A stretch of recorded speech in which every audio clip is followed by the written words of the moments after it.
आज या इक्विटास बँकेच्या कार्यक्रमाच्या निमित्ताने सगळ्यांची भेट होते आहे. आजचा जो आपला विषय आहे तो मी नाही तर कोण आणि आता नाही तर केव्हा. खरं म्हणजे आमचा एक मित्र आहे दिल्लीचा, अंशु गुप्ता त्यांचं नाव, आणि ज्यांना मॅक्सेसे अवॉर्ड मिळालेलं, शिवाय गुंज नावाची संस्था ते चालवतात. खास करून रिसायकलिंगचं काम ते करतात. सगळ्या डिझास्टर मध्ये कपडे आणि इतर सगळी मदत लोकांपर्यंत पोहोचवण्यासाठी गेले 20 वर्षांपासून गुंजचं काम चालते. तर अंशूचे आणि माझा चांगला मित्र, तर तो नेहमी त्याचं हे वाक्य मला असं वाटते की जे आपण आजच्या कार्यक्रमाचं टायटल दिलेलं आहे, हिंदीमध्ये तो असं म्हणतो की मैं नहीं तो कौन और अब नहीं तो कब. ओके, म्हणजे मी नाही करणार तर कोण करणार, आणि आत्ता नाही करणार तर कधी करणार. Okay, if not now when, if not me who. Okay, आणि हा सगळा जो काय विषय आहे आजचा आपला, हा मला असं वाटतं आपल्याला कुठे पण वापरता येऊ शकतो, आपल्या स्वतःच्या वैयक्तिक आयुष्यासाठी पण वापरता येऊ शकतो. तर हे जे दोन प्रश्न आहेत, ज्याला आपण म्हणतोय ना ट्रान्सफॉर्मेटिव्ह असतात काही गोष्टी, की ज्याने आयुष्य बदलू शकते, असे आयुष्य बदलवू शकण्याची ताकद असणारे हे दोन प्रश्न आहेत, जे आपल्याला स्वतःला विचारायला पाहिजे, जे आपण खूपदा विचारत नाही. ओके, आता जसं मी नाही तर कोण, समजा असं जर म्हटलं, ओके, आता सगळीकडे जर आपण विचार केला आयुष्य बदलण्याच्या संदर्भामध्ये, आयुष्यात पुढे जाण्याच्या संदर्भामध्ये, तर मी सगळ्यात महत्वाचा असतो, कारण मला बदलायचंय. ओके, आता कोणाला बदलायचं आहे, तर मला बदलायचंय. त्यामुळे इच्छा कोणाची लागणार आहे बदलायची, की मला स्वतःचं आयुष्य बदलायचंय कुठल्या ना कुठल्या माध्यमातून. तर ते नॅचरली. हॅलो, हा सर, तुमचा आवाज आहे ना तो ब्रेक होतोय बघा, थोडा ब्रेक होतोय का? येस येस, असं मॅडम बरोबर आहे ना? बरं, मला नेटवर्कचा काय इश्यू असेल तर रेड लाईट्स येतात. ओके ओके, मी दुसरा लावतोय, मग जिओ वरती ट्राय करतोय. ऍक्च्युली ब्रॉडबँडच आहे, पण माहिती नाही काय आहे. तर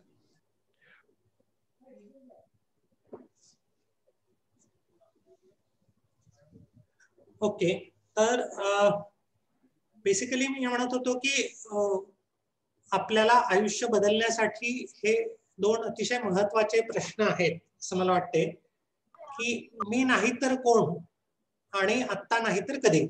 ओके, आता मी नाही तर कोण याचा जर आपण जेव्हा विचार करूया, आता मला माझं आयुष्य जर बदलायचं आहे तर मला ऍस्पिरेशन पाहिजे. आता समजा आपण जॉब करतोय, जॉब मध्ये आपल्याला पुढे जायचंय. ओके, तर मला स्वतःला ती इच्छा पाहिजे. ती इच्छा दुसऱ्या कोणाची इच्छा असून होणार नाही, किंवा माधुरीने पुढे गेले पाहिजे, संग्रामने पुढे गेले पाहिजे असं दुसऱ्या कोणी इच्छा करून होईल का? नाही होणार आहे. ती इच्छा माझी लागणार आहे पहिल्यांदा, की मला करायचंय. ते पहिली पायरी जी आहे ती सो माझ्यापासून सुरुवात होईल. म्हणजे आपण असं म्हणतो ना की काही ठिकाणी माणसाने स्वार्थी असलं पाहिजे. सेल्फ डेव्हलपमेंटच्या संदर्भामध्ये माणूस स्वार्थी असेल तरच काहीतरी करता येते. आपण जर कोणाची वाट बघत राहू की कोणीतरी सांगेल आणि मग मी विचार करेल, नाही तर मग आपण बरेचदा म्हणतो ना, मला कोणी सांगणारच भेटलं नाही, मला कोणी मोटिवेटच नाही केलेलं, मला नाहीच करता आलेलं. ठीक आहे नाही, असं आपल्याला काही कोणी भेटेल, असं स्वर्गातून कोणीतरी उतरेल आणि आपल्याला मार्गदर्शन करेल असं नाही. आपल्याला शोधावं लागणार आहे की मला जर गुरु पाहिजे, मला जर मार्गदर्शन पाहिजे आहे, तर आपल्याला शोधावं लागणार आहे. आणि असं म्हणतात की आपल्या प्रत्येकासाठी आपल्या आधी या पृथ्वीवरती मार्गदर्शक तयार आहे कोणीतरी. अडचण ही आहे की आपल्याला तो त्याच्याकडे जायला लागते, आपल्याला शोधायला लागते. तो शोधत येईल आपल्याला असं नाही होणार ना. त्यामुळे ते मला करावं लागणार. मी नाही करणार तर कोण करणार आहे माझं मार्गदर्शन? So I need to start. मला स्वतःला सुरुवात करावी लागणार आहे मार्गदर्शक शोधण्यासाठी. त्याच्या आधी का बरं मार्गदर्शक शोधायचा? तर मग आपल्याला आधी हे ठरवावं लागेल की मला कुठेतरी जायचंय. आज मी कुठेतरी आहे आयुष्यामध्ये एका लेव्हलला, आणि मला कदाचित लेवल 2 ला जायचंय. जसं गेम मध्ये असते की नाही, आपण व्हिडिओ गेम, मोबाईल गेम वगैरे खेळतो आणि त्याच्यात वेगवेगळ्या लेवल्स असतात. एक लेवल क्रॉस केली की आपल्याला असं वाटतं चला आता पुढची लेवल क्रॉस करूया, ठीक आहे नाही. तर आपल्या आयुष्यामध्ये पण अशा वेगवेगळ्या लेवल्स असतात आणि ग्रॅज्युअली आपल्याला वरच्या लेवलला जायला आवडते, सगळ्यांनाच आवडते. का बरं आवडते आपल्याला? एक लेवल क्रॉस केली तर छान वाटते, पण तिथे थांबून होते का? त्याच्या पुढची लेवल काहीतरी असतेच असते सगळ्यांना आपल्याला, आणि मग त्यासाठी आपल्याला पुढे जायचंय. तर लेवल 2 ला जाण्यासाठी मग आपल्याला कदाचित प्रयत्न करावे लागतात. ओके, या प्रयत्न करत असताना फेल्युअर पण येऊ शकतात. पहिल्याच प्रयत्नात आपण यशस्वी होऊ असं होत नाही. अनेकदा आपण काय म्हणू अर्ध्यापर्यंत जातो आणि मग परत राहून जाते, कुठेतरी चुकलेलं असते एखादी गोष्ट, ती शोधावी लागेल आपल्यालाच, परत ती दुरुस्त करावी लागेल, ते आपल्यालाच करावं लागेल. मला स्वतःला करावं लागणार आहे, कारण मला पुढे जायचंय. तर बेसिकली ज्याला आपण म्हणू कृतीच्या पातळीवरती, ऍक्शनच्या लेव्हलवरती, I should be the biggest one. Okay, की मी हा सगळ्यात मोठा पाहिजे कृतीच्या लेव्हलला. बाकी सगळीकडे आय छोटा पाहिजे. आपली काय म्हणू मिरवताना असेल, आपल्या स्वतःची स्तुती करताना असेल, तो आय जेवढा छोटा असेल तेवढं चांगलं. आपलं नेमकं उलट असते. आपल्यापैकी बहुतेकांचा मी जो आहे ना, तो मी मी मी मी मी असा, मी अमुक, मी तसं, मी असं केलं, मी तसं केलं, तिथे मी आपला खूप मोठा असतो आणि कृतीच्या पातळीवरती आपला मी फार छोटा होऊन जातो बरेचदा. हे नेमकं आपल्याला उलट करता आलं पाहिजे, की काय म्हणू आपण त्याला, की स्वतःचं गुणगान करताना मी हा छोटा असला पाहिजे आणि कृतीच्या पातळीवरती मात्र मी सगळ्यात मोठा पाहिजे. कृतीची सुरुवात ही माझ्यापासून करायला पाहिजे. आपण नेमकं असं म्हणतो ना, उलट करतो आपण, की सगळ्यांनी प्रामाणिक असलं पाहिजे, सगळ्या जगातल्या लोकांनी प्रामाणिक बनलं पाहिजे, पण मी सोडून, ठीक आहे नाही. सगळ्यांनी व्यायाम करायला पाहिजे, पण कोणी? मी सोडून. आता इथे महत्वाचं काय येणार आहे? जग प्रामाणिक होईल की नाही, इतर लोक व्यायाम करतील की नाही, मला माहिती नाही. पण कृतीच्या पातळीवरती मी ठरवू शकतो की मी प्रामाणिकच पणे वागणार. हे तर ठरवणं माझ्या हातात आहे. जग प्रामाणिक बनेल याच्यावरती माझा काही कंट्रोल आहे का? अजिबात नाही. पण बा मी प्रामाणिक बनेल यावरती कदाचित माझा कंट्रोल आहे. व्यायाम जगाने केला पाहिजे आपल्याला खूप वाटते, ओके, पण ते होईल का? नाही होणार. मग मी व्यायाम करणं हे माझ्या हातात आहे. आपण बरेचदा म्हणतो की आता करोना चालू आहे, काय लोक मास्क नाही लावत, तसंच फिरतात, सोशल डिस्टन्सिंग पाळत नाही. मी करतो का? हा प्रश्न आपल्याला स्वतःला विचारायला पाहिजे. मी जर करतोय तर मग आपल्याला कदाचित असं म्हणता येईल की मग आपल्याला इतरांचा काहीतरी विचार करता येईल. पण आपण मी सोडून बाकी सगळ्या जगाचा विचार करत राहतो ऍक्शनच्या लेवलला. त्यामुळे कृतीच्या पातळीवरती I should be the biggest. Okay, खूपदा आपण म्हणतो ना, त्याने असं वागायला पाहिजे होतं का माझ्याशी, ती असं का बरं करते, हे बरोबर आहे का असं वागणं, की नाही. आता हे दुसऱ्याचं वागणं जे आहे हे माझा काही कंट्रोल नाही त्याच्यावरती, आणि त्याचा जर आपण विचार करत राहू तर आपल्याला फ्रस्ट्रेशन येत जाणार आहे ग्रॅज्युअली. त्यामुळे ते जर आपल्याला बदलायचं असेल तर आपल्याला हा विचार करावा लागेल की मी कसं रिस्पॉन्ड करायचंय माझ्या हातात आहे.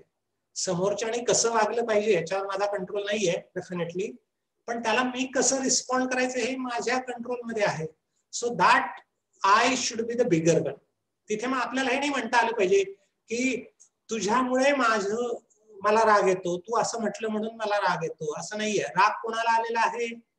मला आलेला आहे, ठीक आहे. आता जर हे कळलं इतर लोकांना, समजा की ही बटणं दाबले की यांना राग येतो, तर लोक अतिशय हुशार असतात आपल्या आजूबाजूचे, ते सारखे आपले बटणं दाबत राहतील आणि मस्त गंमत बघतील. आपण असं मस्त नाचत राहू त्या कठपुतळीच्या बावल्यासारखं खालीवर, आणि लोकांनी चांगलं म्हटलं की आपल्याला चांगलं वाटेल, लोकांनी जरा चांगलं नाही म्हटलं की आपल्याला वाईट वाटेल. म्हणजे आपलं सुख दुःख समाधान आपण कोणाच्या हातात दिलेलं आहे? इतरांच्या हातात दिलेलं आहे. आपल्याला जर आनंदाने सुखाने जगायचं आहे तर आपलं समाधान, आपलं सुख दुःख हे आपल्या हातात असलं पाहिजे. So I should be the biggest one, की मी ठरवेल मला दुःख झालं पाहिजे की नाही झालं पाहिजे, मला वाईट वाटलं पाहिजे की नाही वाईट वाटलं पाहिजे, हे दुसरे नाही ठरवणार, मी ठरवेल. आणि हे मी जर आपल्याला ठरवता आलं, हा मी जर आपल्याला मोठा करता आला प्रत्येक ठिकाणी, ओके, तर मग मला असं वाटतं आपलं आयुष्य बदलायला सुरुवात होऊ शकते. आणि ही मीची सुरुवात जी काय असेल ऍक्शनच्या लेवलला, हे छोट्या गोष्टी असतील. एकदम असं म्हणतात ना की every journey starts with a single mile. Okay, कितीही हजारो किलोमीटरचा प्रवास जरी असेल तर सुरुवात ही पहिल्या पावलापासून होत असते. या संदर्भात मला एक गांधीजींचं एक वाक्य आठवते. बाबू बोरकर नावाचे मराठीचे प्रसिद्ध एक लेखक आणि कवी राहिलेले आहेत. त्यांचं एक पुस्तक आम्ही कॉलेजमध्ये असताना वाचल्याचं मला आठवते. नागपूरला मेडिकल कॉलेजला मी शिकायला होतो MBBS ला 78 ते 83, 5 वर्ष. त्या दरम्यान आम्ही भरपूर वाचायचो आणि त्या वाचनामधनं जे काय मिळालं टिप्स ज्याला म्हणूया आयुष्यासाठी ज्या उपयोगी पडतात, त्यातली ही टीप मला जी आठवते, ज्याला म्हणता येईल एक मंत्रासारखं जे आपल्याला कधी पण गाईड करत राहते. जसं समुद्रामध्ये दीपस्तंभ असतो आणि तो जहाजांना गाईड करतो, तसे आपल्याला आपल्या आयुष्यामध्ये असे दीपस्तंभ स्वतःसाठी निर्माण करायला पाहिजे. तर त्या बाबू बोरकरांचं एक पावलापुरता प्रकाश नावाचं पुस्तक आहे. आता मला माहिती नाही आहे की नाही, पण त्या काळात मी वाचल्याचं मला आठवते. आणि त्याच्यामध्ये त्यांनी गांधीजींच्या बद्दल एक प्रकरण लिहिलं होतं, पावलापुरता प्रकाश या नावाने. त्यात त्यांनी गांधीजींचा उल्लेख असा केला होता की गांधीजी असं म्हणायचे की मला कुठलीही गोष्ट सुरू करण्यासाठी शेवटपर्यंत मला रस्ता दिसला पाहिजे बा, कोणत्याही रस्त्याने जाण्यासाठी याची गरज नाही वाटत मला. मला पहिलं पाऊल कुठे टाकायचं. Hello Saoji sir.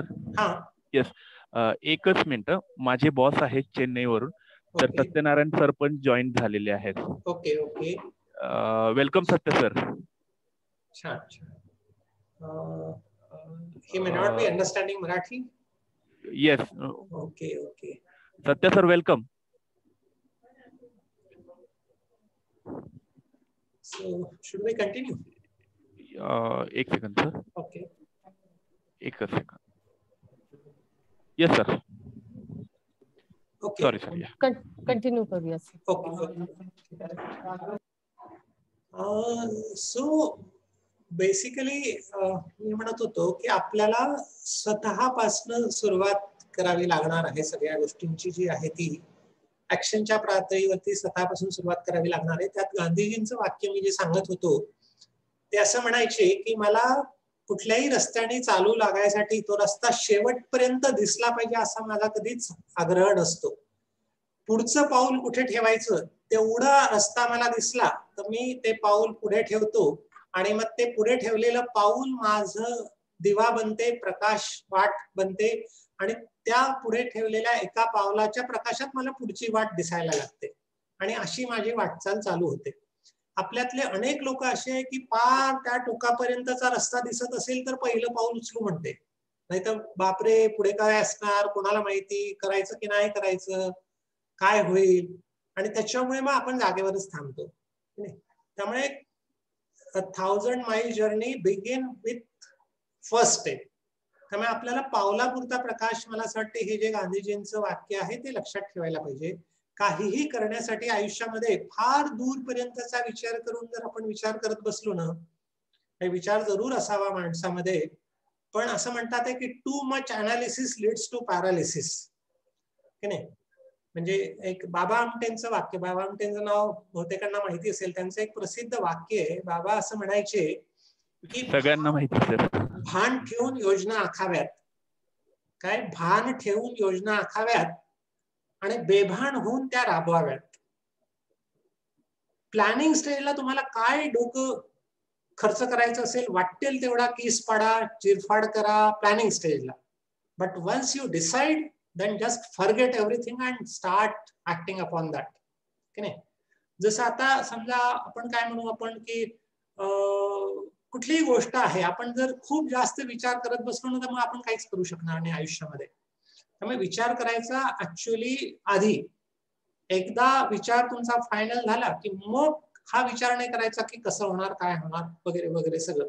असं जर आपण करू शकलो तरच आयुष्यामध्ये आपण काहीतरी करू शकतो, तरच आपण आयुष्यामध्ये काहीतरी चेंज आपल्या आयुष्यामध्ये येऊ शकतो. नाहीतर मग जैसे थे, काल जसं होतं तसंच आज पण चाललेलं, आजचं उद्या पण तसंच चाललेलं, कॅरी फॉरवर्ड ज्याला म्हणतो ना आपण. आणि ते आपल्यापैकी कोणालाच नको असते. स्टेटस को ज्याला म्हणतो आपण, की ते आपल्याला नको असते. आपल्याला काहीतरी पुढे जायचंय, नवीन चॅलेंज घ्यायचंय. आता इथे एक लक्षात ठेवायला पाहिजे आपल्याला की if there are no challenges there is no growth, की नाही. साधं प्रिन्सिपल आहे. म्हणजे काही गोष्टी अशा असतात की मॅथमॅटिक्सच्या तत्वांसारख्या असतात. 2 + 2 = 4. तसे हे काही तत्व असतात, प्रिन्सिपल्स असतात, फंडामेंटल लॉज ऑफ नेचर ज्याला आपण म्हणूया. If there are no challenges there is no growth. त्यामुळे आता आपल्याला जर वर जायचंय, पुढे जायचंय आयुष्यामध्ये, तर आपल्याला नवीन चॅलेंजेस घ्यावे लागणार आहे.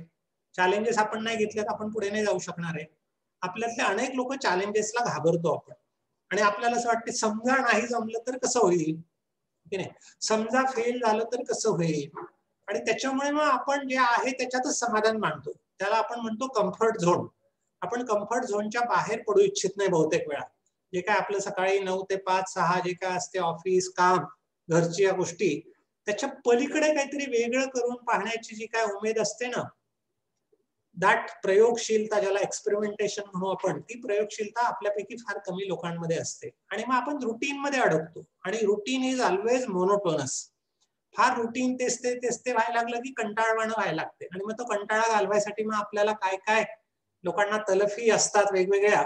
चहा, आता कंटाळाला बसून बसून बँकेत चला व चहा बोलवा. मग काही लोकांना जरा पानटपरीवरती जायची इच्छा होते, काही लोकांना अजून काहीतरी होते. संध्याकाळी घरी गेल्यावर काही लोकांना मग दिवसभराचा थकवा घालवायला आणखीन काहीतरी घ्यायला प्यायला लागते की नाही. त्याचं कारण असं आहे की जे काय आपल्याला एनर्जी मिळायला पाहिजे ती आपल्या कामामधनं मिळत नाही. नवीन आपण काही करत नाही आयुष्यामध्ये, आणि तोचतोपणा आला की मग तो कंटाळवाणा होतो. तो ज्याला आपल्याला माहिती ना की पाणी अडलं एका जागी, साचलं की त्याचं डबकं बनते, त्याचा वास यायला लागतो. आपलं आयुष्य पण असं थांबलं एका जागी की ते डबकं बनते. आणि मग असं म्हणतात ना, डबक्यातला बेडूक डबक्यामध्येच खुश असतो. त्याला असं वाटतं हेच समुद्र आहे. आपण समुद्रच पाहिला नाही, त्याच्या बाहेर पडावं लागेल, डबक्याच्या बाहेर समुद्र पाहायसाठी थोडीशी हिंमत करावी लागेल. फेल्युअर येऊ शकेल, त्या फेल्युअरसाठी स्वतःला तयार करावं लागेल, ठीक आहे नाही. असं म्हणतात की फिअर ऑफ फेल्युअर ही सगळ्यात मोठी भीती माणसाला प्रगतीपासून अडकाठी करते. एकदा जर का फेल्युअरची भीती गेली आपली, तर मग आपण नवीन गोष्टी हातात घ्यायला मागे पुढे बघणार नाही. नवीन काहीतरी करायला पण आपण फारसा विचार करणार नाही. काही वेळा फेल्युअर येणार, त्याला काही अडचण नाही, आयुष्यामध्ये येणारच आहे फेल्युअर, पण ते नवीन चॅलेंज आहे, ठीक आहे नाही. नाही तर मग आपल्याला त्याच लेवलला राहावं लागणार आहे. आणि मला असं वाटतं हे फिअर ऑफ फेल्युअर जाण्यासाठी आपल्याला काही उपाय नक्की करता येऊ शकतात. मला एक गमतीदार माझ्या आयुष्यातला प्रसंग शेअर करा असा वाटतो की मला असं वाटायचं की मला आयुष्यामध्ये असं जरा काहीतरी वेगळं करायचंय. रुटीन बाकी डॉक्टर जसे करतात तसं नाही जगायचं मला. पण असं वाटलं की समजा फेल्युअर आला आयुष्यात पुढच्या, तर मग कसं होईल, कारण फेल्युअर येणं फार दुःखाची गोष्ट असते ना. तर मग मी काय ठरवलं की जरा फेल्युअर साठी आपण व्हॅक्सिनेशन करून घेऊ. आता असं करोनाची लस आली की करोनापासूनची भीती चालल्या जाते की नाही, तसं फेल्युअरची लस टोचून घेतली एकदा की आयुष्यभर फेल्युअर पासून आपण बचाव होतो आपला. मग आता हे फेल्युअरची लस कशी टोचून घ्यायची, तर मग मी विचार केला. मला आठवते की मी आयुष्यामध्ये कधीच फेल नव्हतो झालेलो नाही. बहुतेक सगळ्या परीक्षांमध्ये मी चांगल्या मार्कांनी पास झालो. छोट्या खेड्यातलं, माधुरी जसं म्हणाले की काही माझी ओळख पण मी या प्रवासादरम्यान मी करून देतो, अनुभव मांडताना पण थोडीशी ती पण होऊन जाईल. माझं मूळ गाव सिंदखेड आहे, बुलढाणा जिल्ह्यातलं एक छोटं गाव, जिजाऊ मासाहेबांचं गाव, खरं जन्मस्थान. तिथे माझा जन्म झालाय. लोअर मिडल क्लास फॅमिली, घरी वडिलांचं दुकान वगैरे होतं. फार काही खूप जास्त शिकलेले घरातले लोक होते असं पण नाहीये, पण प्रयोगशील होते माझे वडील पण. आणि असं सगळं जे आहे नवीन काहीतरी करून बघण्याची त्यांची, मला वाटतं त्यांच्यामधला तो स्वभाव कुठेतरी मला मिळाला असणार असं मी म्हणतो, वारसा. फॉर्च्युनेटली अभ्यासात चांगला होतो, त्यामुळे 4थीची स्कॉलरशिपची परीक्षा मेरिट मध्ये, मग 7वीची परीक्षा, मग 10व्या वर्गाची परीक्षा बोर्डाची. तेव्हा विदर्भाचा एकच बोर्ड होतो. त्या परीक्षेमध्ये पण पहिले 25 मध्ये नंबर लागला. 3 विषयामध्ये बोर्डामध्ये टॉपर होतो, मराठी, सायन्स आणि मॅथमॅटिक्स मध्ये. मग 12वी सुरू झाली, 10+2 ची पहिली बॅच माझी. 75 साली 10वी आणि 77 साली 12वी झाली. मग त्याच्यामध्ये पण मेरिट मध्ये आलो. आणि मग काय की चांगले मार्क असल्यामुळे त्यावेळेस 2च ब्रँचेस होत्या मुख्यत्वे, मेडिकल नाही तर इंजिनिअरिंग. दोन्हीकडे ऍडमिशन मिळत होत्या मला, कुठे पण पाहिजे तिकडे चांगले मार्क असल्यामुळे. मग सगळे म्हणाले नागपूर मेडिकलला जा, मेडिकलला आलो. फेल्युअर बघितलेलं नव्हतं आयुष्यात. फायनल MBBS ला असताना असा विचार केला की आपण आयुष्यामध्ये कधी नापास नाही झालो परीक्षेमध्ये. परीक्षेमध्ये नापास होण्याचं दुःख हे खूप मोठं दुःख आहे. फार भयंकर वाटायचं की हे कसं काय पेलवेल आपल्याला. मग असा विचार केला की आयुष्यामध्ये याहून मोठे फेल्युअर कदाचित येऊ शकतात परीक्षेत नापास होण्याच्या, पण पेक्षा जास्त. तर मग आता त्या सगळ्या फेल्युअर साठी लस टोचून घ्यायची. तर मग आता काय करूया आपण, फायनल MBBSच्या परीक्षेमध्ये नापास होऊन बघूया काय होते. आणि मग मी शेवटच्या 6 महिन्यामध्ये, आमची 1.5 वर्षाची टीम असायची, टर्म असायची फायनल MBBSला, आणि पुढच्या सगळ्या ऍडमिशन्स वगैरे त्याच्यावर अवलंबून असायच्या फायनल MBBS MD MSच्या. मी असं ठरवलं शेवटच्या 6 महिन्यामध्ये की आता आपण नापास होऊन बघायचं या फायनल MBBSच्या परीक्षेत. ओके. अभ्यास वगैरे करणं बंद करून टाकलं. फक्त क्लासेस जेवढे काय व्हायचे तेवढे करायचं रेग्युलरली. तिथे जे काय शिकवलं जाईल तेवढं मात्र सिन्सिअरली करायचो. आणि बाकी जो वेळ असायचा माझ्याकडे मग वाचायचो, भरपूर वाचायचो, चरित्र, आत्मचरित्र. मग आम्ही एका झोपडपट्टीमध्ये जायचो, तिकडे मुलांसोबत खेळणं असेल, अजून काय काय असले सगळे उपद्व्याप करायचो, कारण नापासून बघायचं होतं. मग काय परीक्षा आली, परीक्षेला गेलो, काही टेन्शनचं काही कारणच नाही, कारण एरवी टेन्शन कशाच असते परीक्षेमध्ये, पास नापासचं आहे. तर मला नापासच व्हायचं होतं, त्यामुळे ताणाचा काही मुद्दाच नाहीये. गेलो, परीक्षा दिली आणि मग निकाल आला. निकालाची वाट बघत बसलो. खरं वाट बघायची पण काही गरज नव्हती, पण निकाल आला. आणि अनफॉर्च्युनेटली माझ्या दुर्दैवाने असं झालं की मी नापास नाही झालो, पहिल्या 10 मध्ये आलो आमच्या कॉलेजमधनं. नापास होण्याच्या प्रयत्नामध्ये मी फेल झालो. ओके. पण ती जी काय तयारी त्यावेळेस केली होती की नापास होण्यासाठी जाणीवपूर्वक नापास होऊन बघायचं बा, तर ती एकदा लस टोचल्या गेली फेल्युअर साठी की we can accept our failure. आणि त्यावेळेस ते मोठं फेल्युअर वाटायचं. त्याच्यामुळे पुढच्या आयुष्यामध्ये, आता मी 60च्या घरात पोहोचतोय समजा, आयुष्यामध्ये अप्स अँड डाऊन सगळ्यांच्याच येतात, तसे माझ्या पण आहे वैयक्तिक आयुष्यामध्ये, कामामध्ये पण मला असं वाटतं ती जी फेल्युअरची लस त्यावेळेस घेतली ना, ती मला आत्ता पण पुरते, 60 मध्ये पण पुरते, आतापर्यंत गेले 35 वर्ष. त्यामुळे मी कधी असं फेल्युअरला घाबरत नाही, नवीन करायला कधीच काही घाबरत नाही, प्रयोग करून बघत असतो. 10तले 8 कदाचित फेल होतील, आणि असं होतेच. म्हणजे आपल्याला एडिसनचं उदाहरण आपण ऐकतोय की त्याने 1000 वेळा काहीतरी ते लाईटचं सर्किट बनवून पाहण्यासाठी प्रयोग केला, आणि दरवेळेस तो म्हणायचा काय, एक नवीन मार्गाचा शोध मला लागला की या मार्गाने लाईट पेटत नाही. ओके. असा शोध आपल्याला घ्यावा लागतो. त्यामुळे ती एकदा भीती जर आपली गेली फेल्युअरची, तर मग आपण प्रयोग करू आयुष्यामध्ये, नवीन चॅलेंजेस घेऊ. आपण घाबरणार नाही चॅलेंजेसला. आणि हे कोणाला करावं लागणार आहे, मला करावं लागणार आहे. I, nobody else. दुसऱ्या कोणी करून चालणार आहे का, नाही चालणार आहे. मला जर इथून जायचंय समजा पुण्याला, तर मला जावं लागेल ना, रस्ता भलेही कोणी दाखवेल, पण जावं तर मला लागेल. तर त्यासाठी काय काय तयारी करायची, काय नाही वगैरे, हे सगळं करता येईल आपल्याला, त्याला काही अडचण नाही. त्यामुळे मला असं वाटतं की हे मी हा सगळ्यात मोठा लागणार आपल्याला कृतीच्या पातळीवरती सगळीकडे. ओके. मला पुढे जायचंय तर मला हातपाय हलवावे लागणार आहे. मला असं म्हणून नाही चालणार आहे की मला संधी नाही मिळाली, मी खेड्यात जन्माला आलो, मी गरीबाच्या पोटी जन्माला आलो, मला कोणी नव्हतंच मार्गदर्शन करणार म्हणून असं राहिलं, असं म्हणून होणार आहे का. आपल्याला शोधावं लागेल. आणि एक लक्षात घ्यायचं आपल्याला की आपण जर शोधायला लागलो ना, तर जगामध्ये अनेक लोक असे आहेत, चांगली लोक, चांगल्या लोकांची संख्या अजूनही सुदैवाने भरपूर आहे. फक्त एवढंच आहे की आपण जोपर्यंत सांगणार नाही तोपर्यंत लोकांना काय कळणार आहे की आपल्याला काय पाहिजे आहे, काय गरज आहे, कुठल्या विषयातलं मार्गदर्शन पाहिजे आहे. ठीक आहे. आता तुम्ही मला बोलावलं म्हणून मी आज आलोय समजा, नाही तर अदरवाईज कदाचित नसतो आलो समजा. तर आपल्याला करावं लागणार आहे, इनिशिएटिव्ह आपल्याला घ्यावा लागणार आहे, आणि मग तयार असतं. मला आनंद आहे, म्हणजे मला जर माझ्या या वेळेचा जर उपयोग होत असेल कोणाचं आयुष्य बदलायला, तर याहून मोठा आनंद आणखीन कुठला असणार आहे. आणि त्याच्यामुळे तुमच्यामुळे ही संधी मला मिळाली, त्यामुळे याच्याबद्दल नक्कीच मी तुमची पण आभार मानतो, सगळ्यांचे, आयोजकांचे डेफिनेटली. कारण मला संधी मिळाली की माझ्या कोणाच्या तरी आयुष्याला उपयोग होतोय, आणि त्याचा मला काय फायदा होणार आहे, माझा आजचा दिवस छान जाणार आहे. हे माझं अतिशय स्पष्ट ठरलेलं आहे की at the end of the day मला छान झोपताना असं वाटलं पाहिजे की बेटा आज कुछ तो भी अच्छा किया रे तूने.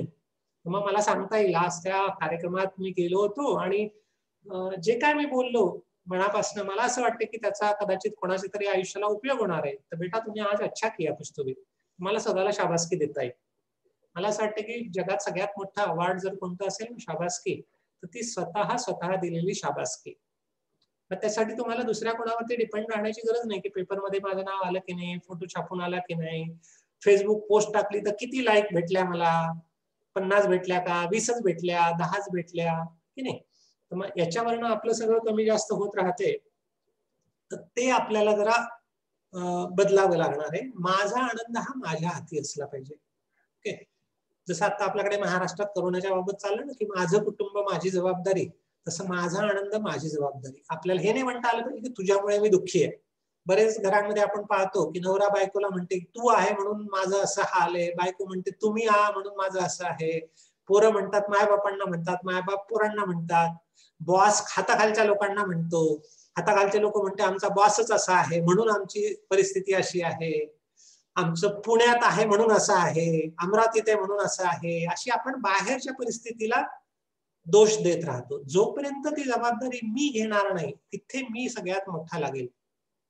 To be responsible.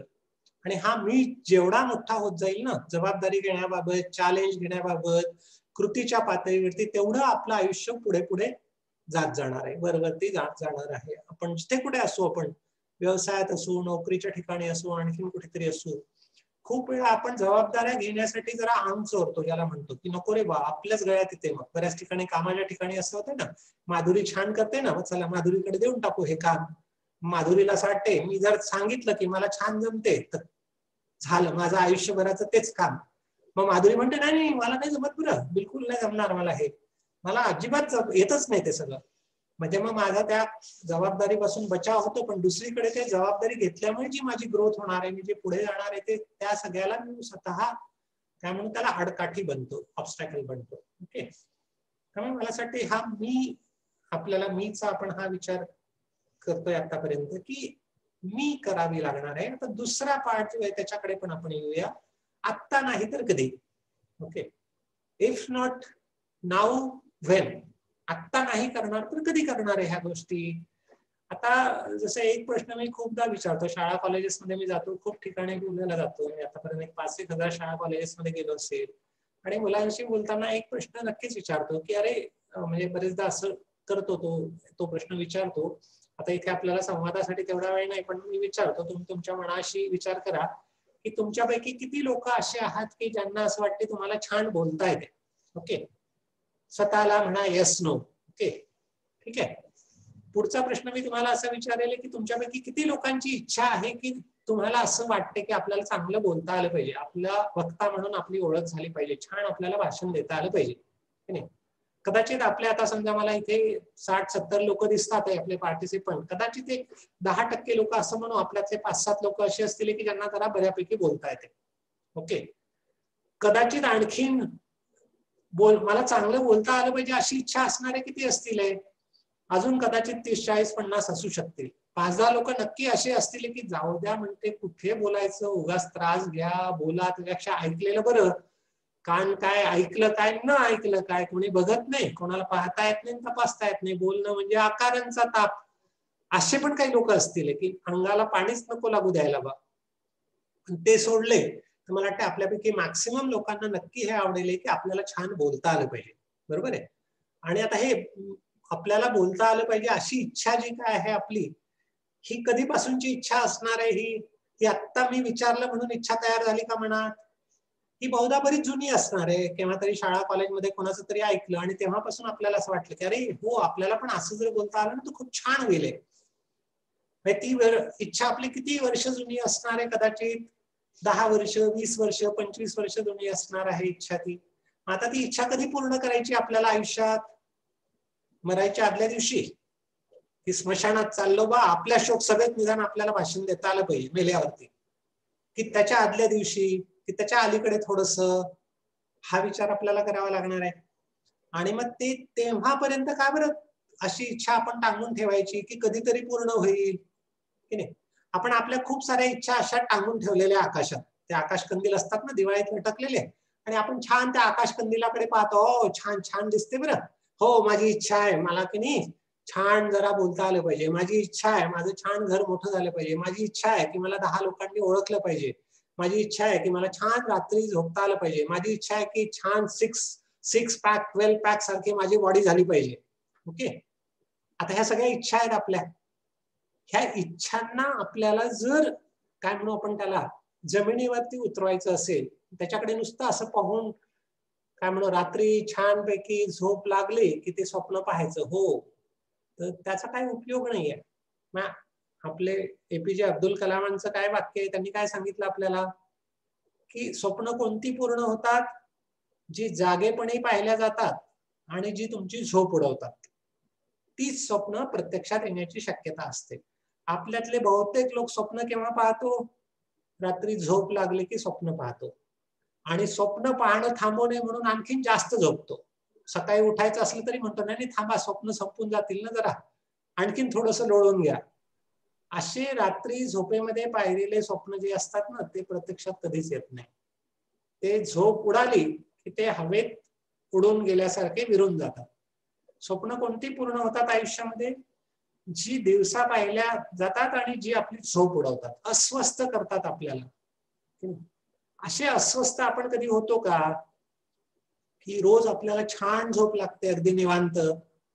निवांत आपल्याला छान झोप लागत असेल तर दोन गोष्टीचं निदर्शक असू शकते. एक तर आपण खूप शांत, सुखी, समाधानी आहोत. आपल्याला जिथपर्यंत पोहोचायचं तिथपर्यंत आपण पोहोचलोय, काही अडचण नाही आपल्याला. आता काय म्हणू, आपण ब्रह्मदेव झालोय. आता आपल्याला काही प्रगतीची गरज नाही आता समजा पुढे जाण्याची फारशी. ओके. किंवा मग दगड आहे, दगडाला काही फार फरक पडत नाही.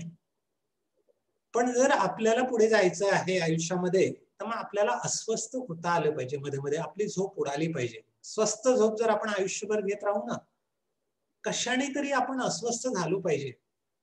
फक्त ते अस्वस्थ दुसऱ्याने असं का बरं केलं म्हणून नको व्हायला.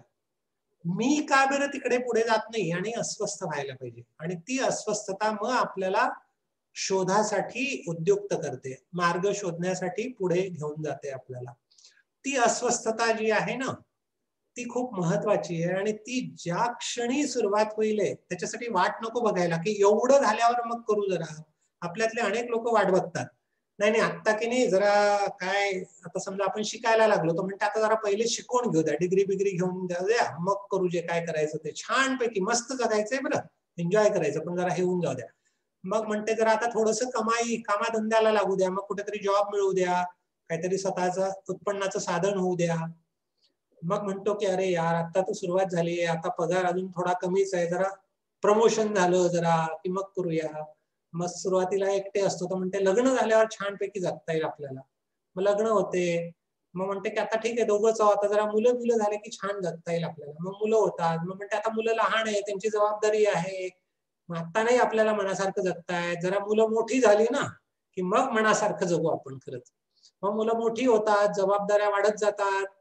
असं करता करता रिटायरमेंटचा दिवस येतो. मग म्हणते रिटायरमेंट नंतर मस्त जगू बरं आपण. आता तर काही शक्य नाही, काम, घर, जबाबदाऱ्या सगळ्या, EMI, अमुक तमुक सगळं. असं करत करत रिटायरमेंट येऊन जाते, तरी जगणं सुरूच व्हायचं राहते. ओके. आणि मग म्हातारपण येते, मग आता काय जगायची इच्छा झाली तरी शरीर साथ देत नाही. आता थकले सगळे, आता काय विस्मरण झालं, लोक आता भाव देत नाही फारसा, आणि अशा सगळ्या गोष्टी सुरू होतात. त्यामुळे याची सुरुवात केव्हा व्हायला पाहिजे? ज्या क्षणी मनात विचार आला त्या क्षणी. आत्ता नाही तर कधी करणार आहे? व्यायाम करायचा आहे मला, आत्ता नाही करणार तर कधी करणार? 2 वर्षांनी. कोरोनापासून मला बचाव करायचा आहे समजा, आता नाही करणार तर कधी करणार आहे? स्वतःला तयार कसं करणार? कोरोना मला होईल की नाही माझ्या हातात आहे का? नाहीये, पण मला माझी प्रतिकार शक्ती मजबूत करायची आहे, माझ्या हातात आहे. आणि त्याची सुरुवात कधीपासून करणार आहे? ती मला आत्तापासून करावी लागेल, आजपर्यंत नसेल केलेली तर. त्यामुळे आत्ताचा क्षण सगळ्यात महत्वाचा. सो लिव्हिंग इन नाऊ हे यशाचं दुसरं एक तत्व आहे, की आपल्याला वर्तमानात जगता आलं पाहिजे. आपल्यातले बहुतेक लोक एक तर भविष्यात जगतो आणि अशी स्वप्न बघत राहतो, हा तिथे गेलो ना मस्त जगू यार, मस्त काश्मीरला जाऊ, थायलंडला जाऊ, असं करू तसं करू. आज जिथे त्याचा आनंद आपल्याला नाही घेता येत. ओके. नाही तर आपण पास्ट मध्ये जातो, अरे यार तेव्हा अभ्यास केला असताना तर आज काहीतरी आयुष्य वेगळं राहिलं असतं, इथे दुसरीकडे कुठेतरी जॉब केला असताना तर माझं आयुष्य असं राहिलं असतं. असं कायम आपण असा विचार करत राहतो. जिथे आहोत त्याचा विचार नाही करत आपण, एक तर भविष्याचा विचार करतो किंवा भूतकाळाचा विचार करतो, आणि त्याच्यामुळे आपला स्ट्रेस वाढवतो, आपण ताण वाढवतो, आणि वर्तमानाचा आनंद पण नाही घेता येत आपल्याला, की नाही? त्यामुळे वर्तमानात जगायला येणं हे स्ट्रेस मॅनेजमेंटचं सगळ्यात महत्वाचं सूत्र असते. आज आपण सगळेच म्हणतो की सगळ्यांच्याच डोक्यावरती टेन्शन आहे, असं आहे तसं आहे. त्याचं एक महत्वाचं उपाय जो आहे, त्याच्यासाठी टेन्शनची कारणं दूर नाही करता येणार आपल्याला. टेन्शनची कारणं आपल्या आजूबाजूच्या वातावरणातच असतील. आपला बायको, नवरा, मुलं, आई वडील, बॉस, हाताखालचे, पैसा, ह्या सगळ्या गोष्टी आपल्या कंट्रोल नसेल, पण स्ट्रेसचे परिणाम आपण कमी करू शकतो आणि त्यासाठी आपल्याला वर्तमानात जगायला शिकावं लागणार आहे. नाही, आत्ता करावं लागेल. जे काय करायचं ते आजपासून सुरू करा. व्यायाम करायचा ना मला, आजपासून सुरू करायचा. मला काही चांगले बदल करायचे आयुष्यामध्ये, आजपासून करायचे. मला काही वाईट गोष्टी सोडायच्या, आजपासून करणार आहे. आपल्यातले अनेक लोक म्हणतात आहे, व्यसनी लोक खास करून, मैं तो क्या कभी भी सिगारेट छोड़ सकता हूँ. ओके, तो हे नाही म्हणत की आज से मैंने छोड़ दिया, मैं जब बोले तब छोड़ सकता हूँ. छोड़ सकता हूँ हे चुकीची वाक्य रचना आहे. मैंने छोड़ दिया, आपण शब्द फार चुकीचे वापरतो खरं. त्यामुळे आपल्याला असा शब्द वापरता यायला पाहिजे की मी सुरुवात केलेली आहे आज. ओके, मी करणार, बरं प्रयत्न करणार, मी करून बघणार, या म्हणण्याला काहीही अर्थ नसतो. You have to begin in present tense only. आणि मग आपण करताना हे बघायला पाहिजे की yes, I have achieved or I have reach to that level, की मी तिथे पोहोचलेलो आहे डेफिनेटली, असा विचार आपल्याला करावा लागणार आहे. आत्तामध्ये आपल्याला जगावं लागेल. मग आत्तामध्ये जगायचं तर आपल्याला काय करावं लागेल की आत्ता माझ्या हातात काय काय गोष्टी आहेत. आपल्या पर्सनॅलिटीचं अनालिसिस करावं लागणार थोडंसं आपल्याला, की माझ्या स्ट्रेंथ कोणत्या आहेत, माझ्यामध्ये विकनेसेस कोणत्या आहेत. मग स्ट्रेंथ वाढवायसाठी मला काय काय करावं लागणार आहे, त्याची सुरुवात करावी लागेल आजपासून. स्वॉट अनालिसिस ज्याला म्हणतो आपण मॅनेजमेंटच्या भाषेमध्ये, की नाही. विकनेसेस माझ्यामध्ये कोणकोणते आहेत, त्या मला कमी करण्यासाठी मग ऍक्शन प्लॅन काय असेल, काय काय गोष्टी मला सुरू कराव्या लागणार आज. माझ्यासाठी अपॉर्च्युनिटीज काय काय असू शकतात आहे सपोज, की नाही. आणि थ्रेट्स काय असू शकतात पॉसिबली, असा सगळा विचार मला करावा लागणार. पर्सनॅलिटीचा अनालिसिस आजपासून करावं लागणार आहे मला. तर आणि मग त्या दृष्टीने कृतीला सुरुवात करावी लागणार काही ना काहीतरी. अनफॉर्च्युनेटली आपल्याकडे ह्या सगळ्या गोष्टी शिकवल्या जात नाही कुठे, आणि म्हणून मग आपण परत काय म्हणतो की आम्हाला कोणी शिकवलंच नाही, म्हणून आमची परिस्थिती अशी आहे. मग आता ठीक आहे, आतापर्यंत नाही शिकवलं, पण आता मला करता येणं शक्य आहे. आणि सुदैवाने आज आपल्याकडे खूप साऱ्या गोष्टी उपलब्ध आहेत, त्याला आपण म्हणूया. आपल्याकडे आज इंटरनेट आहे, आपल्याकडे आज खूप साऱ्या इतरही गोष्टी ज्या आहेत त्याचा आपल्याला उपयोग होऊ शकतो, की ज्याच्या आधारे आपल्याला नवीन लोकांशी कनेक्ट होता येऊ शकते. जसं आता आज हा समजा आजचा वेबिनार आहे, सेमिनार आहे आज, हा आहे अनेकांना सांगितलं असेल, पण सगळेच आज असतील असं नाहीये, नाही का. आणि त्याच्यामुळे कदाचित असं होऊ शकते की ही संधी होती माझ्यासाठी पण मी ती गमावली, शक्यता आहे. काही लोक नुसतं चलावा हजेरी लावायची म्हणून आलेले असतील, काही लोक आयुष्य बदलायचं म्हणून आलेले असतील. तर इथनं सुरुवात होऊ शकते. त्यामुळे सुरुवात ही आत्ताच्या क्षणापासून आपल्याला करता आली पाहिजे. Living in now. पुढच्या भविष्याची वाट नको बघायला. म्हणजे खूप मोठं आपल्याला काहीतरी करायचंय ना भविष्यामध्ये, हरकत नाही, चांगली गोष्ट आहे. पण आज छोटीशी सुरुवात आज करता येणं, it should be very small thing, but start today only. वाट नका बघू की काहीतरी भव्य दिव्य करू, सगळी तयारी करू आणि मग करू बा, असं म्हटलं तर बहुधा काहीच होत नाही. त्यामुळे आज जे काय माझ्या हातात आहे, जे काय माझ्या जवळ आहे आणि ज्यातनं मला पुढे जाता येईल, अशा गोष्टींपासून सुरुवात मला आजपासून करता आली पाहिजे. ओके, आता शेवटच्या 1-2 गोष्टी मी सांगतो आणि मग जर काही प्रश्न असतील तर मला असं वाटतं मी असं सुचवेल की चॅट बॉक्स मध्ये तुम्ही जर प्रश्न टाकले तर कदाचित आपल्याला शेवटचे 5-7 मिनिटं प्रश्नोत्तर पण घेता येतील. कारण बोलण्यामध्ये फार वेळ जातो म्यूट अनम्यूट करण्यात, आणि मग त्याच्यापेक्षा तुमचे प्रश्न मराठी इंग्लिश मध्ये टाकले तुम्ही जर चॅट बॉक्स मध्ये, तर मग कोणीतरी माधुरी किंवा कोणीतरी ते विचारेल आणि मग त्याची उत्तरं देता येतील मला शेवटी. त्याच्यापूर्वी आजच्या सगळ्या विषयाच्या संदर्भामध्ये मला शेवटच्या 1-2 गोष्टी सांगायच्या आणि मग आपण प्रश्नोत्तराकडे जाऊया. आणि बेसिकली आपल्याकडे काहीही करण्यासाठी, आता मी म्हणजे कोण, आपण शेवटी असं जर विचार केला तर आपल्याकडे मी मध्ये 3 गोष्टी प्रामुख्याने आपण विचार करूया. मी म्हणजे माझं शरीर, ओके, जे काय करायचं आपल्याला आयुष्यात त्याच्यासाठी. मी म्हणजे माझी बुद्धी, आणि मी म्हणजे माझं मन. तो शरीर, बुद्धी आणि मन हे 3 साधनं आहेत आपल्याकडले. आत्मा आपण सोडून देऊ, सध्या आहे तो पण एक पार्ट असू शकतो, पण त्याचा आता आपण आज विचार नाही करू. आपण शरीर, बुद्धी, मनाचा विचार करूया समजा फक्त. तर आता माझं शरीर कसं आहे, शरीर मला चांगलं स्ट्रॉंग बनवता येईल का, हे आपल्या पर्सनॅलिटीचे 3 पाय आहेत. हे 3 जर मजबूत करता आले आपल्याला आयुष्यात, तर आपल्याला आयुष्यात पुढे जाता येतं. ओके, आता समजा आपल्याला करोनाशी लढायचंय, तर आपल्याला फिजिकली स्ट्रॉंग पाहिजे, आपल्याला आजार नको काहीतरी, आपल्याला आयुष्याचा आनंद घ्यायचा आहे, तर आजारी पडून आनंद घेता येईल का, नाही घेता येणार. मला समजा सगळ्या गोष्टी खाण्यापिण्यासाठी मला अडचण नको यायला आयुष्यामध्ये, तर मला मग डायबिटीस होऊन चालणार नाही. डायबिटीस झाल्या की खूप साऱ्या मर्यादा आल्यात. बीपी वाढलं की खूप साऱ्या मर्यादा आल्यात. वजन वाढलं तरी खूप साऱ्या मर्यादा आल्यात, है की नाही? तर मग मला माझी हेल्थ चांगली ठेवावी लागणार, मला माझ्या शरीराकडे लक्ष द्यावं लागणार आहे. मग शरीराकडे लक्ष द्यायचं तर काय करावं लागणार आहे मला थोडंसं खाण्यापिण्याकडे लक्ष द्यावं लागेल की तोंडात काय टाकून राहिलो. आज आपण विचार न करता काहीही तोंडात टाकतो. ओके, ज्याला जंक फूड म्हणतो ते तोंडात टाकतो. म्हणजे जे कचरा आहे, जे कचरा कुंडीत टाकायला पाहिजे ते आपण आपल्या पोटाला कचरा कुंडी बनवून टाकलेली आहे. आता त्या विषयात मी बोलणार नाही, तो माझा अभ्यासाचा विषय. गेले 20 वर्ष मी त्या विषयावरती काम करतोय की blood pressure, diabetes, heart attack, obesity हे सगळे औषधांशिवाय कसे रिव्हर्स करता येऊ शकतात. आता आमच्या ऑनलाईन डायबिटीस रिव्हर्सलच्या पण बॅचेस चालू आहेत. जेव्हापासून कोरोना आलं, आधी आमच्याकडे फिजिकली व्हायच्या अमरावतीला ट्रेनिंग, आता आम्ही ऑनलाईन करतोय. 3 महिने घरातल्या घरात बसून 2 तासाची बॅच असते, आठवड्याला 2 तास. असं एक 10 सेशन्स मध्ये साधारणपणे आमचा अनुभव आहे की 250-200 लोक झाले पार्टिसिपंट्स वेगवेगळ्या ठिकाणचे. सुरुवातीला 3 बॅचेस मराठीत झाल्या, आता इतर प्रांतांमधले लोक यायला लागलेत, आता हिंदीत करायला लागलो आम्ही. आता एक अमेरिकेसाठी एक बॅच सुरू आहे, आता आमचे 4 आठवडे झाले. अमेरिकेतले 14 पार्टिसिपंट्स आहेत आता. आणि साधारणपणे निम्म्या लोकांचे डायबिटीस 6 ते 12 आठवड्यात त्यांची ब्लड शुगर ची सगळी औषधं बंद होतात. डायबिटीसची त्यांची ब्लड शुगर नॉर्मलला येते, फक्त आहार आणि जीवनशैली बदलून. ओके, त्यामुळे आहार खूप महत्वाचा कंपोनंट आहे. आता त्याच्याबद्दल मी त्या खोलात जात नाही. तुम्हाला ज्यांना कोणाला इंटरेस्ट असेल, माझं आमचं एक युट्यूब चॅनल आहे प्रयास अमरावती, त्यावरती बरेच व्हिडिओज तुम्हाला या सगळ्या संदर्भात जीवनशैलीच्या बाबतचे बघता येतील आणि त्यातनं स्वतःची जीवनशैली बदलवता येईल. त्यामुळे शरीराकडे लक्ष द्या. आहार, दुसरा मुद्दा आहे व्यायाम. व्यायाम महत्वाचा आहे. आता कोरोनाच्या निमित्ताने सगळ्यांचं जरा आरोग्याकडे लक्ष जाते आपला, नाही तर आजपर्यंत आपलं आरोग्याकडे लक्षच नव्हतं. आपलं सगळं लक्ष काय, साडी किती रुपयाची, दागिने किती रुपयाचे, आपलं शरीर किती मजबूत आहे याच्याकडे लक्षच नव्हतं आपलं. आपल्या लंगची कॅपॅसिटी कशी आहे ते जरा तिकडे ऍडमिट झाला ना कोरोना होऊन की मग लक्षात येते, अरे आतापर्यंतच्या आयुष्यात याच्याकडे लक्षच नाही दिलं आपण, म्हणून ही वेळ आली आपल्यावरती. आता आपल्याला त्या दृष्टीने आहाराकडे, व्यायामाकडे, व्यसनांपासून दूर राहणं असेल आणि रेस्ट अँड रिलॅक्सेशन, ह्या 4 गोष्टी महत्वाच्या असतील.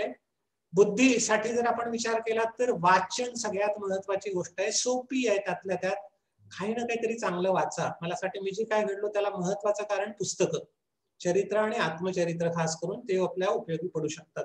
त्यामुळे वाचनाची सवय असणं.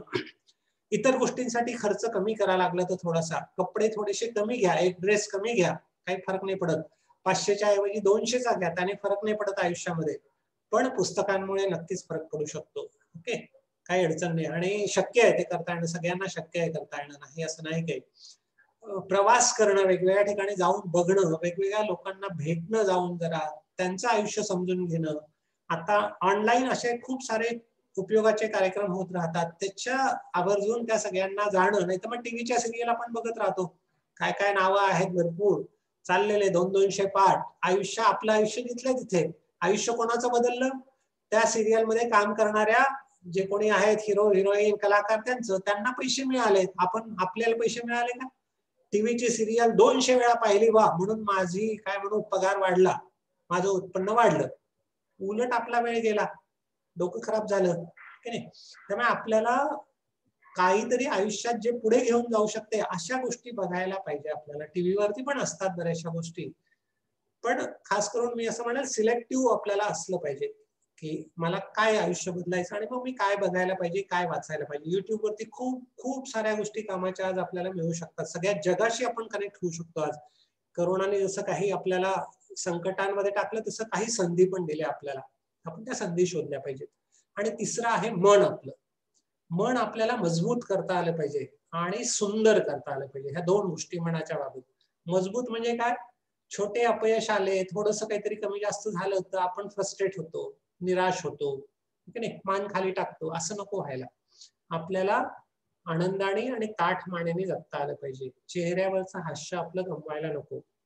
मन मजबूत करायचं असेल तर काय सोपा उपाय, आपल्याहून जे अडचणीत आहे त्यांच्याकडे लक्ष द्या जरा.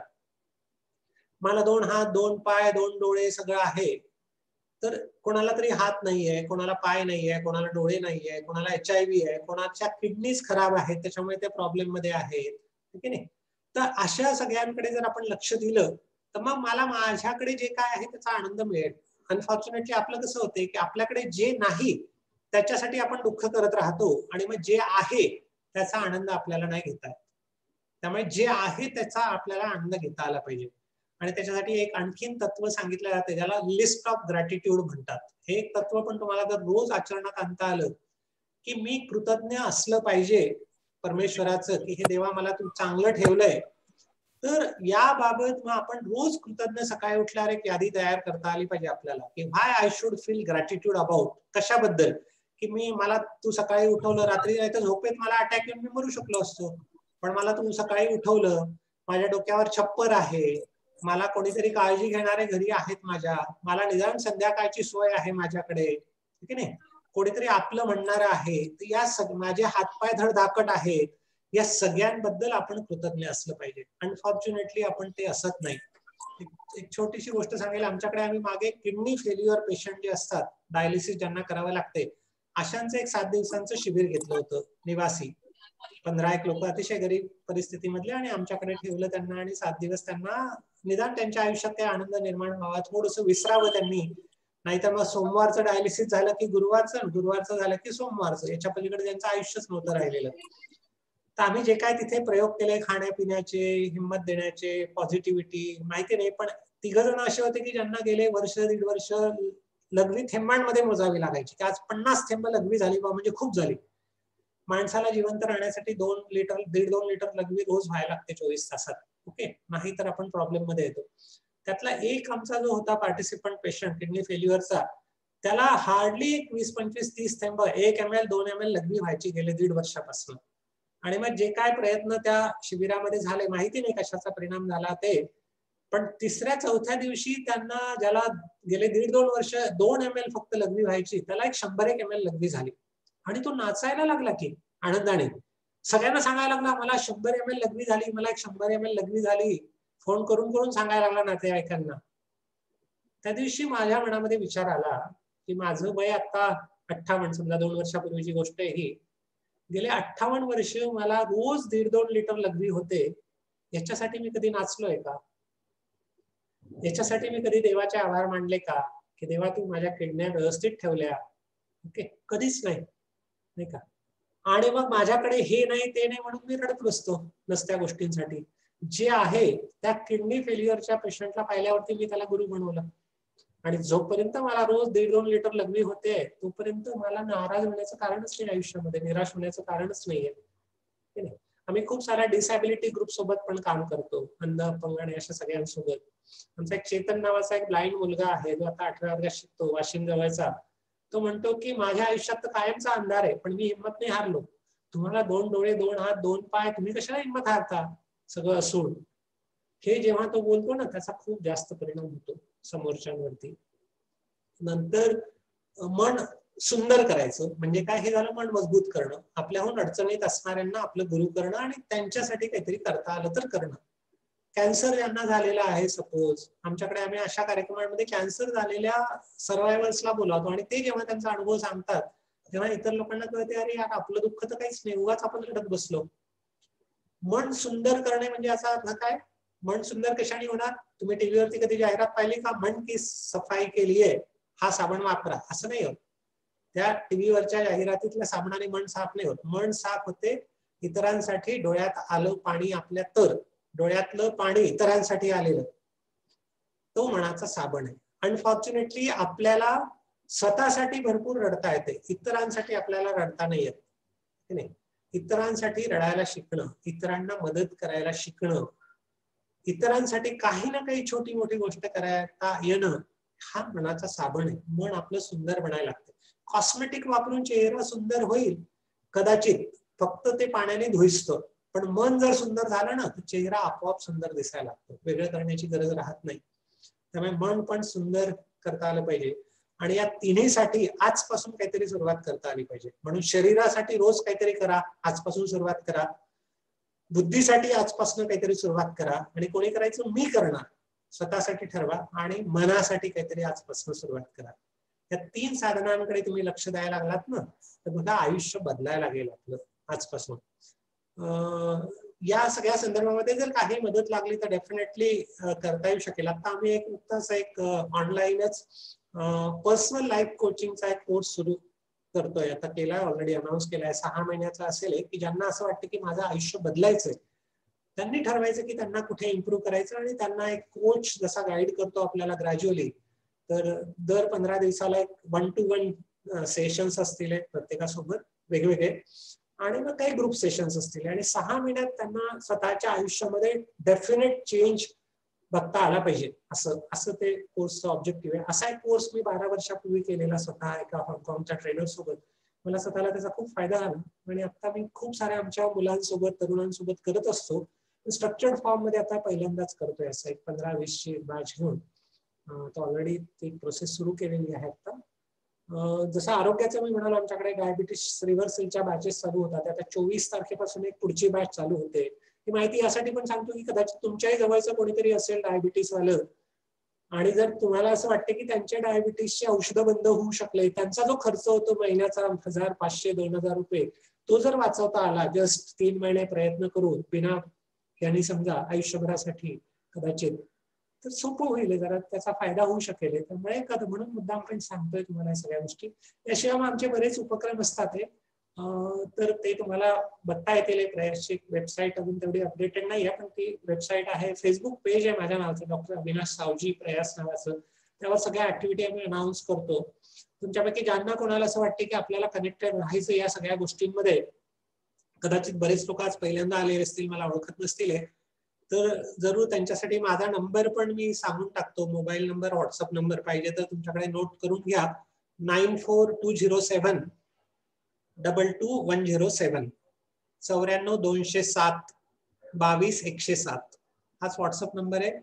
मला तुमचे डिटेल्स टाकले तर कदाचित व्हॉट्सअप लिस्ट मध्ये पण ऍड करता येईल, पण माहिती नाही. म्हणजे आता माझ्याकडे व्हॉट्सअपचे 10-15 हजार नंबर आहेत, त्यामुळे ते थोडं डिफिकल्ट आहे.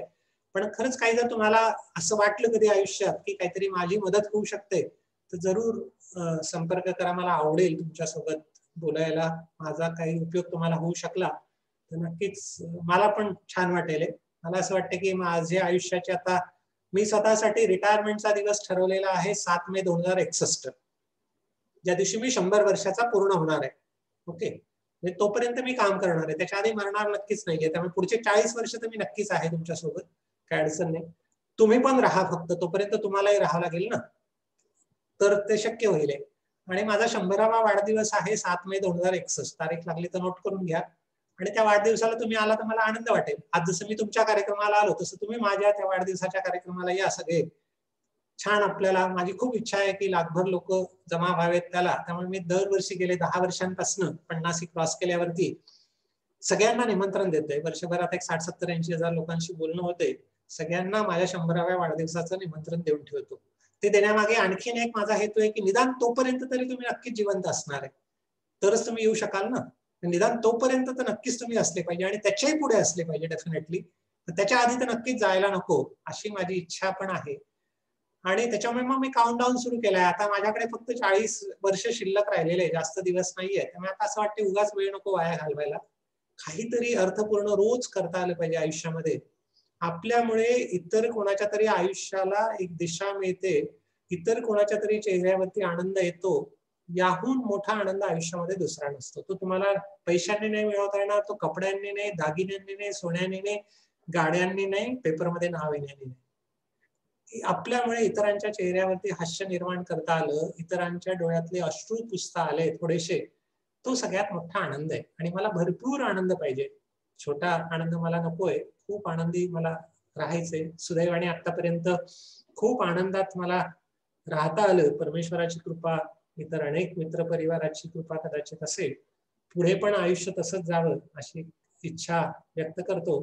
तुम्हाला सगळ्यांना पण असंच अतिशय आनंदी आणि प्रसन्न आयुष्य भविष्यामध्ये लाभो. तुमच्या ज्या इच्छा आहेत त्या फक्त इच्छा न राहता त्या प्रत्यक्षात येताना तुम्हाला पाहता याव्यात आणि त्याचा आनंद घेता यावा, अशा सदिच्छा देतो. आणि या सगळ्या प्रवासात माझी जर काही मदत होत असली तर जरूर सांगा, मला आवडेल त्या सगळ्या संदर्भात.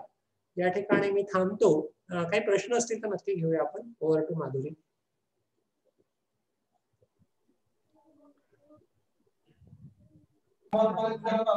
Thank you Avinash sir. सर एक क्वेश्चन विचारला होता एका मॅमनी की बऱ्याच वेळेला आपण असं होतं की आपण सुरुवात करतो नाही का, म्हणजे एखादे प्लॅन करतो की आता चला ही गोष्ट मला करायची आहे, ती थोडी इम्प्लिमेंट पण करतो, नंतर त्याचा प्रवास जो आहे तो मधनच ब्रेक होतो. तर त्याच्यासाठी काय सांगता येईल की तो कंटिन्यू राहिला पाहिजे? ठीक ठीक ठीक. जसं आपण आता लहान मुलांना पोलिओचे डोस देतो, एका डोसने होत नाही, एका डोसने बुस्टर डोस लागतो त्याला आपण म्हणतो, है की नाही. जसं आता आपल्याला नेटवर्क कमी आहे तर वायफायला आपल्याला अडॅप्टर लावावं लागते किंवा एक ऍडिशनल बुस्टर लावावं लागते रेंज कमी असेल तर. तसं जिथे आपल्याला असं वाटते की आपली जरा ताकद अपुरी पडायला लागली तर ते बुस्टअप करावे लागणार आहे. आणि ते बुस्टअप करायसाठी मग आपल्याला जे कोणीतरी प्रेरणा देईल, एक धक्का मारेल कोणीतरी मागून, असं काहीतरी लागेल. मग तो कदाचित कोणीतरी मेंटॉर असेल, गाईड असेल, आपला कोच असेल, गुरु असेल, कोणीतरी आपल्या आजूबाजूचं कोणी पण असू शकते. ते वयाचं काही बंधन नाही. पुस्तक असू शकते, एखादा असा कार्यक्रम असू शकतो, काही पण असेल. असं नाही की एकदा ठरवलं आणि आपण झालं आता शेवटाच पोहोचलं, असं कधीच होत नाही. काल आंघोळ केली वा मी आयुष्यात, असं नाही म्हणत ना आपण, रोजच्या रोज करायला लागतं की नाही. तसं आपल्या सगळ्यांना बुस्टर पण रोजच्या रोज लागते. असं नाही होत की एकदा ठरवलं आणि आयुष्यभर करू शकलो, असे फार कमी लोक असतात की नाही. भीष्म प्रतिज्ञा ज्याला म्हणतो ना, असं आपल्यापैकी बहुतेक लोक नसतात. त्यामुळे आपल्याला वरचीवर पुन्हा धक्का लागतो कोणाचा तरी. त्यामुळे आपल्याला मनात जे काय आहे, आपली जी काय इच्छा आहे ती एक तर जाहीर करून टाका. म्हणजे आपण चुकलो तरी लोक वाट बघत राहतात. आता मी सांगितलं मी 100 वर्ष जगणार आहे आणि आता समजा तुम्ही कधीतरी भेटले आणि मला पाहिलं कुठेतरी वडापाव खाताना, आणखी काहीतरी खाताना, तर तुम्ही म्हणा हा सर जगणार बरं 100 वर्ष अशाने. एक परत धक्का मिळतो आपल्याला. असं कोणीतरी टोचणार असेल ना आपल्याला मागून, तर मग आपण त्या मार्गावरती आपोआप चालत राहतो. अशी आपल्याला लोकांची मदत मिळवता येऊ शकते आपले ध्येय पूर्ण करण्यासाठी. येस. काहीतरी मराठी युट्यूब वरती कोणत्या नावाने आहे प्रश्न दिसतो काहीतरी. हा, प्रयास अमरावती, PRAYS अमरावती नावाचं एक युट्यूब चॅनल आहे, ते सबस्क्राईब करा. खूप सारे व्हिडिओज तुम्हाला इथे मिळतील. माझे आहेत, इतरांचे पण आहेत. अशा खूप लोकांच्या मुलाखती मी घेतलेल्या की ज्या अतिशय इन्स्पायरिंग आहेत, रोल मॉडेल ज्यांना म्हणता येईल आपल्याला, त्यांना आयुष्याला दिशा मिळेल असं बघता येईल. Yes sir